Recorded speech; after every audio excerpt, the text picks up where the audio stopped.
je garde les traces de mon passé. Serge Simon, accessoirement réalisateur de documentaires, médecin et puis ancien sportif de haut niveau, ancien rugbyman professionnel. Voilà, Kieran James, artiste. Mon premier disque est sorti à l'âge de 14 ans. Mon dernier film concerne une histoire locale, girondine, puisque c'est l'histoire d'un camp de tirailleurs sénégalais qui était situé derrière la dune du Pilat. Alors, un camp qui avait au moins deux particularités. D'abord, d'être complètement oublié de l'histoire. La deuxième caractéristique de ce camp, c'était de loin le plus grand camp de tirailleurs sénégalais de l'histoire de France. Le moteur de ma démarche est simple. Je pense que l'histoire, avec un grand H, le passé, contient les clés de l'avenir. Pour comprendre pourquoi nous avons un pays très métissé, pourquoi la France a la plus grande communauté noire d'Europe, pourquoi nous avons une grosse communauté maghrébine en France, avec toutes les questions sociétales que cela pose, sur la pression migratoire, sur l'intolérance, sur etc., les équilibres politiques, le racisme. Lettre à la République. Ils ont bâti leur nation sur le sang. Maintenant serrés, j'en d'honneur, de leçons. Pilleurs de richesses, tueurs d'Africains, colonisateurs, tortionnaires d'Algériens. Ce passé colonial, c'est le vôtre. C'est vous qui avez choisi de lier votre histoire à la nôtre. Maintenant vous devez assumer, l'odeur du sang vous poursuit, même si vous vous parfumez. Nous les Arabes et les Noirs, on n'est pas là par hasard. Tout arrivé à son départ. Le morceau, comme j'ai dit plusieurs fois, que j'ai écrit en réaction à tout ce qui se dit dans les médias depuis quelques années sur les jeunes de banlieue, les Noirs, les Arabes, et plus précis et plus encore sur les musulmans, sur la manière dont on est attaqué par la classe politique, par les médias. Et donc c'est un morceau dans lequel je réponds à ces gens qui veulent nous utiliser comme bouc émissaire, où je leur rappelle l'histoire de la France et pourquoi nous, les Arabes et les Noirs, on est ici en France et que c'est pas un hasard et que ce qu'ils essaient de nous présenter comme un Eldorado, à l'origine ils ont quand même eu aussi besoin de notre présence. C'est ce que j'essaie d'expliquer dans le morceau. C'est pas que moi, j'ai jamais été quelqu'un qui vivait dans le passé. Je suis toujours pour avancer, mais en raison de la manière dont on se comporte par rapport à nous, entre guillemets, j'étais obligé de faire cette mise au point. C'est pas un truc qu'à l'origine j'ai envie de faire, quoi. J'ai pas envie de dire toujours oui, on a été esclave, oh oui, on a été soumis, oh oui, on a été colonisé. C'est-à-dire, je suis pas quelqu'un qui recherche à être une victime. Je l'ai écrit plusieurs fois, mais là je pense que ce point, c'était nécessaire à un moment de leur rappeler la réalité. Voilà. Il faut comprendre que l'état d'esprit des uns et des autres, c'est le fruit de cette histoire. Les ressentis, les choses non dites, ce qui est enfoui, ce qui s'est joué pas ces derniers siècles, ces dernières décennies, avec des douleurs qui sont encore vives. Et là, tu comprends peut-être un peu mieux. En tout cas, tu peux essayer de mieux comprendre les ressentis, encore une fois, des jeunes d'aujourd'hui, qui peuvent vivre certaines choses très difficilement. En tout cas, pas de la même façon si on est d'un côté de la barrière ou si on est de l'autre. Vous avez souhaité l'immigration. Grâce à elle, vous vous êtes gavé jusqu'à l'indigestion. Je crois que la France n'a jamais fait de charité. Les immigrés, ce n'est que la main-d'œuvre pour marcher. Gardez pour vous votre illusion républicaine de la douce France bafouée par l'immigration africaine. Demandez aux tirailleurs sénégalais, aux Harki, qui a profité de qui?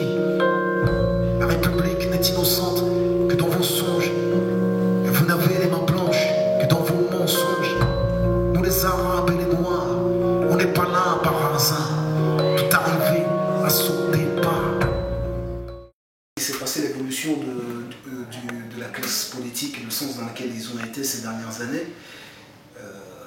Moi, ce que j'ai remarqué, c'est que ça fait passer, en tout cas ça fait passer, maintenant à chacun de juger si c'est vrai, mais en tout cas ça fait passer Jean-Marie Le Pen comme en fait quelqu'un qui était en fait un précurseur, un visionnaire, quoi. Parce que tout ce que Jean-Marie Le Pen disait il y a 15 ans, et que tout le monde le blâmait, et tout le monde disait c'est horrible, comment on peut dire des choses comme ça, aujourd'hui c'est ce que tout le monde dit. Et donc en réalité, ce qu'ils sont en train de nous montrer, c'est que celui qu'ils avaient diabolisé et qui nous avait montré comme l'ennemi absolu, finalement, il n'était pas si con que ça. Et finalement, selon ce qu'ils disent aujourd'hui, selon le discours qu'ils ont aujourd'hui, bah finalement, Jean-Marie Le Pen avait raison. Et en fait, les gens ont dû voter pour Jean-Marie Le Pen depuis longtemps, selon ce qu'ils disent toujours, et pas,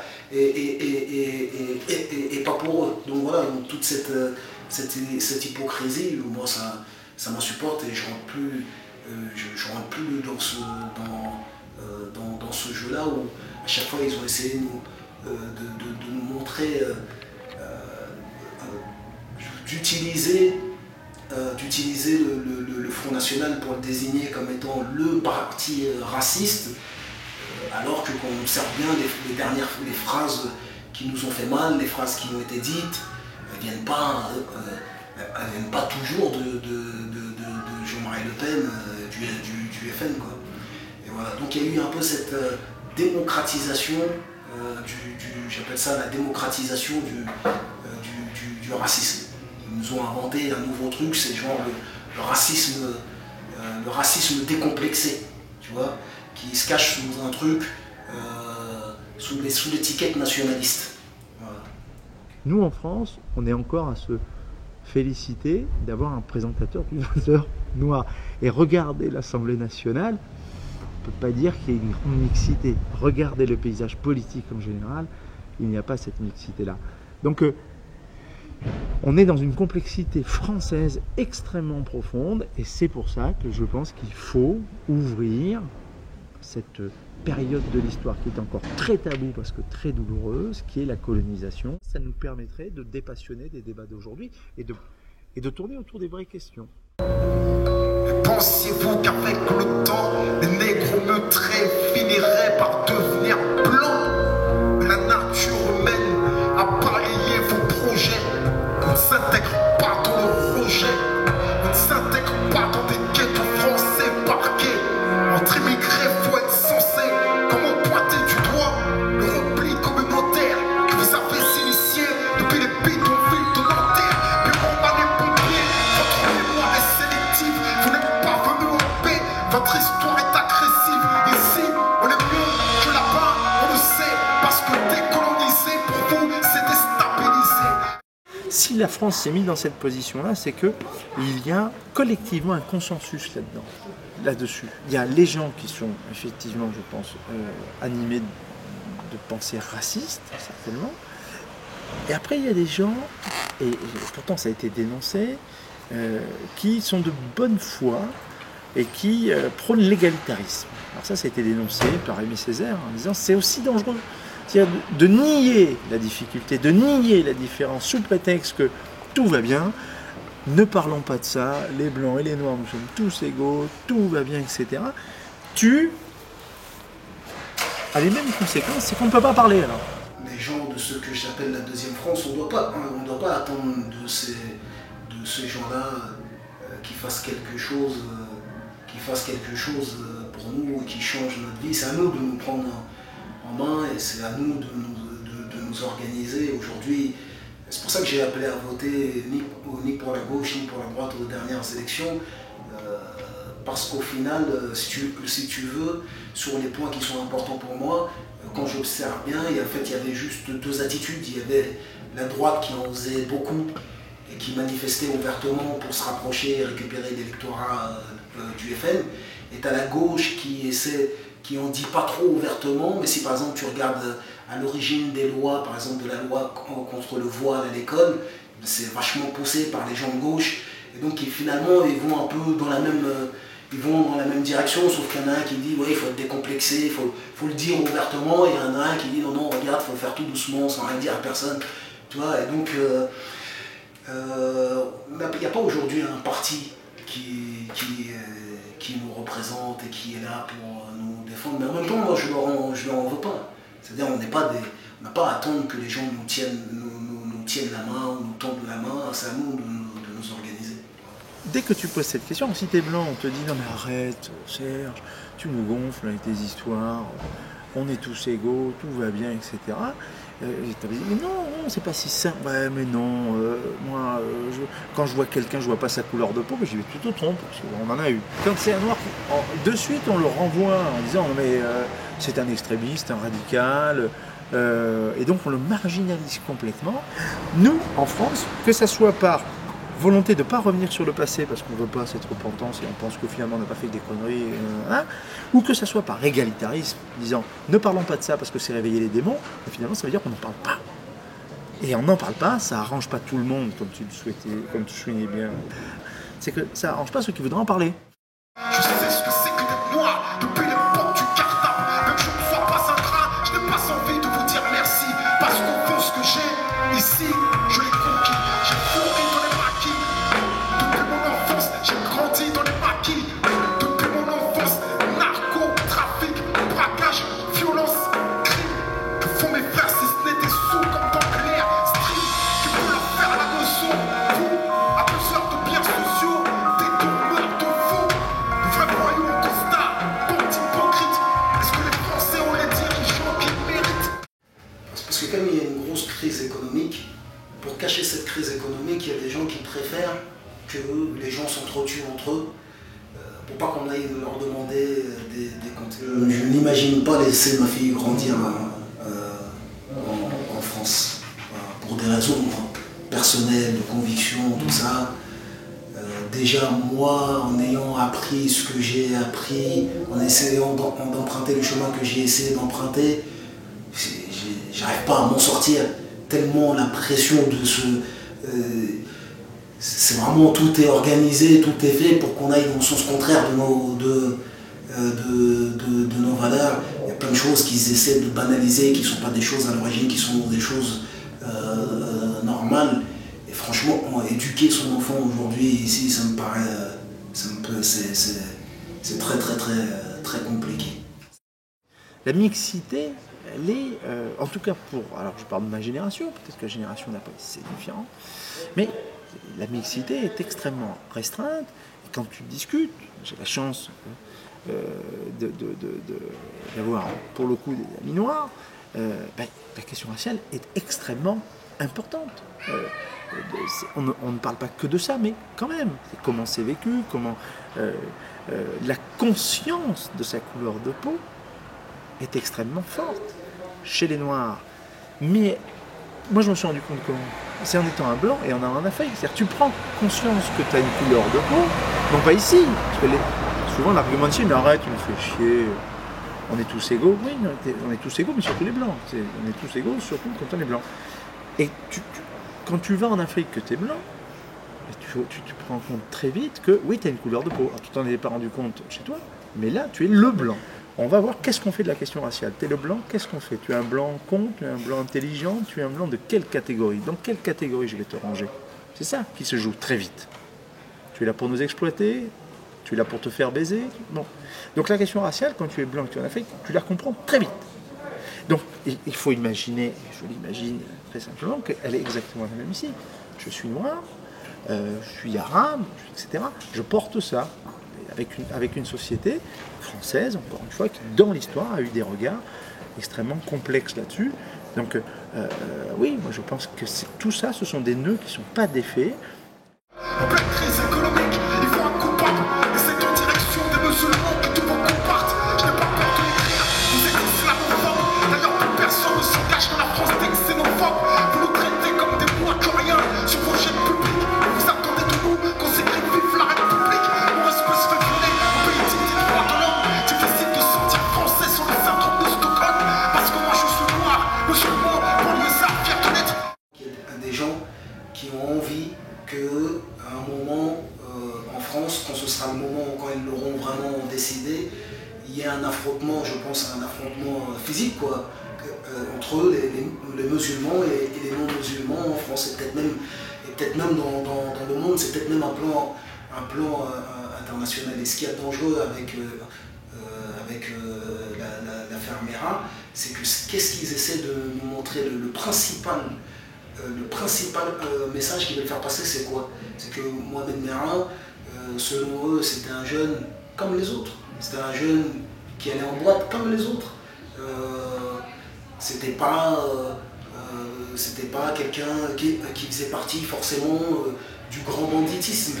C'est à remarquer, par exemple, toutes les interviews qu'ils ont recueillies des gens qui parlaient de Mohamed Merah, ils faisaient exprès de mettre que des gens. Il était super gentil, il était sympa, non, j'ai rien remarqué. Et donc pour mettre dans l'esprit des gens qu'en fait, chaque jeune de banlieue, chaque jeune arabe qui ressemble à Mohamed Merah, ben, en réalité, potentiellement, c'est un assassin d'enfants. Et donc c'est très dangereux. Et donc il va falloir être fort pour ne pas sombrer dans leur jeu. Parce que nous, quand ils font ça, on a une réaction, on a envie de réagir. Et on peut devenir agressif, on est sur nos gardes, tu vois. Et en même temps, est-ce que c'est cette réaction-là qu'il faut avoir, ou est-ce qu'il faut encore essayer d'éduquer les gens et de continuer à avoir un bon comportement et de montrer aux gens qu'on n'est pas ce qu'eux ils prétendent? Mais c'est très délicat, parce que même moi, la situation aujourd'hui en France, elle fait que je suis devenu quelqu'un de... Je suis assez parano. Je suis assez parano sur ce que pensent les gens, des Noirs, des Arabes, des musulmans. Ça nous a tous rendus parano, ça met tout le monde sur les nerfs, et je pense que c'est ça le but du truc. Une effectivement des questions sociétales importantes aujourd'hui, c'est l'islamophobie ou une intolérance à l'islam. C'est une religion qui fait extrêmement peur à la société française. 11 septembre, passage obligé, et donc vision d'un islam radical, intégriste, sanglant, etc. C'est vrai qu'il y a eu un symptôme pendant les Jeux Olympiques extrêmement fort, c'est tout le pataquès qui a été fait autour de la judokate saoudienne qui voulait combattre voilé, et on a déplacé le banc et l'arrière-banc avec des possibles sanctions, condamnations, etc. Alors que les gens qui courent avec des croix, les signes de croix sont extrêmement nombreux, notamment Usain Bolt par exemple, qui se signe avant et après la course, ça gêne personne. Évidemment que ce qui gêne, c'est le côté islamique, musulman, du signe. C'est ça qui nous gêne, c'est pas dans le foulard, c'est parce que, encore une fois, cette religion nous met extrêmement mal à l'aise et qu'on a beaucoup de mal. Ça aussi, c'est un travail que la société française a beaucoup de mal à reconnaître.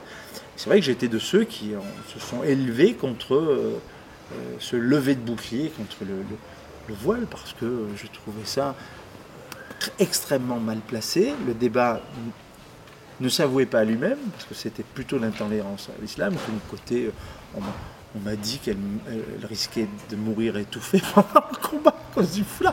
Mais t'as entendu des trucs, mais hallucinants, quoi. Vous êtes fous. Enfin, par exemple, il y a des combats en Asie, l'Indonésie fait partie de l'Asie, nation musulmane, et voilà, ils ont des outils.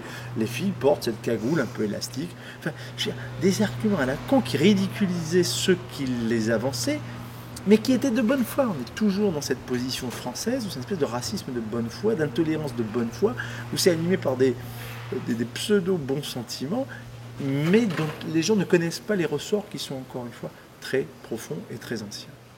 N'attends rien du système, je suis un indépendant, j'aspire à être un gagnant, tous les perdants, parce qu'on vient de la banlieue. C'est vrai qu'on a grandi long, les yeux dans les bleus, mais des bleus dans les yeux, pourquoi nous dans les ghettos? Eux à l'ENA, nous derrière les marrons, eux au Sénat, ils défendent leurs intérêts, et le de nos problèmes, mais une question reste en suspens. Qu'a-t-on fait pour nous-mêmes? Qu'a-t-on fait pour protéger les nôtres des mêmes erreurs que les nôtres? Regarde ce que deviennent nos petits frères. D'abord c'est l'échec scolaire, exclusion donc la colère, violence, civière, prison, cimetière. On n'est pas condamné à l'échec. Pour nous c'est dur, mais ça ne doit pas devenir un prétexte. Si le savoir est une arme, soyons armés, car sans lui nous sommes désarmés. Le problème de la deuxième France, il est pas vraiment, il vient pas des autres en fait, il vient pas des autres. C'est pas que à cause de la gauche ou à cause de la droite ou à cause du Front National. C'est un manque d'organisation. C'est même pas un manque d'organisation, c'est déjà un manque de désir d'organisation. C'est-à-dire il n'y a pas grand monde qui veut s'organiser. Les gens ne veulent même pas s'organiser. Ils ne pensent même pas qu'on doit s'organiser, qu'on doit se défendre. Après, tu as aussi un grand problème de manque d'unité. C'est-à-dire que dès qu'il y a quelqu'un qui essaie de faire quelque chose et qui commence à s'en sortir, comme j'ai dit dans beaucoup de textes, tout le monde veut le ramener vers le bas. Et donc, tant que les gens n'auront pas compris ça, tant qu'on n'aura pas quelqu'un qui sera capable de nous unir, et tant qu'on n'aura pas une conscience de ce qu'on appelle l'intérêt collectif, on n'arrivera jamais à rien. Il y aura quelques individus qui vont s'en sortir, mais combien ils vont rester sur le carreau. Hors la question raciale, la France est un pays qui à mon avis, est en train de s'affaiblir et de mourir. Comme toutes ces vieilles nations assises sur un prestige, ne se rend pas compte, je pense collectivement, on ne se rend pas compte. Parce que les gens ne voyagent certainement pas assez, on n'a pas cette culture du voyage, que tout le monde vient nous voir. Hein. Le pays de la première destination touristique, donc on n'a pas la culture d'aller découvrir les autres, contrairement à l'Australie, où il faut partir d'Australie pour aller voir le monde. En France, le monde vient nous voir. Donc la France ne réalise pas à quel point aujourd'hui, c'est plus le monde blanc et occidental qui est en train de dominer le monde, mais au contraire, c'est des pays qui s'appellent la Chine, qui s'appellent l'Inde, qui s'appellent le Brésil, et qui vont renverser la géopolitique mondiale. Donc des pays comme le nôtre sont des pays en train de s'affaiblir et peut-être en train de vivre un déclin extrêmement important, contrairement à l'idée qu'on a de nous-mêmes. Globalement. Et si on revient à notre question, effectivement, les gens qui, dans ces pays-là, ont des difficultés, mais oui, barrez-vous, barrons-nous, barrez-vous. C'est une évidence que, à un moment donné, d'abord, la jeunesse d'aujourd'hui n'a pas pour mission de changer tout, elle a pour mission de vivre sa propre vie, et à ce titre-là, oui, c'est évident qu'ailleurs, il y a des choses formidables à faire, quitte à mieux revenir après, pour transformer, et en tout cas vivre autre chose que cette frustration permanente qui peut verser dans l'amertume, à juste titre. Oui, moi je comprends tout à fait, et voire même je pousse mes propres enfants, qui sont pourtant blancs de chez blancs, de leur dire, barrez-vous, allez voir ce qui se passe ailleurs, parce que la mentalité ici, c'est bien, mais c'est pas l'alpha et l'oméga. Allez voir ce qui se passe, et vous allez voir comme ça bouge ailleurs, comme ça pense différemment, comme ça vit différemment, encore une fois pour mieux revenir, ou pas, plus tard. Mais oui, ça je comprends tout à fait, encore une fois, j'en suis même un prosélyte fort. Quand tu me vois, tu mets un visage sur ce que l'on croit. C'est hypocrite, il nous parle de diversité, exprime le racisme, sous couvert de laïcité, rappeur français unique, avec une seule identité, s'acharne à discriminer. Les mêmes plans, des races, même les électeurs, les mêmes peurs sont agitées, on pose les communautés pour cacher la précarité, que personne ne s'étonne, c'est demain ça finit par péter. Comment aimer un pays qui refuse de nous respecter, loin des artistes transparents. J'écris ce texte comme un miroir. Si on regarde, si elle veut s'y voir, elle verra s'envoler l'illusion qu'elle souffre d'elle-même. Je prends ma perfection, on comprend, je n'attends plus qu'elle-même.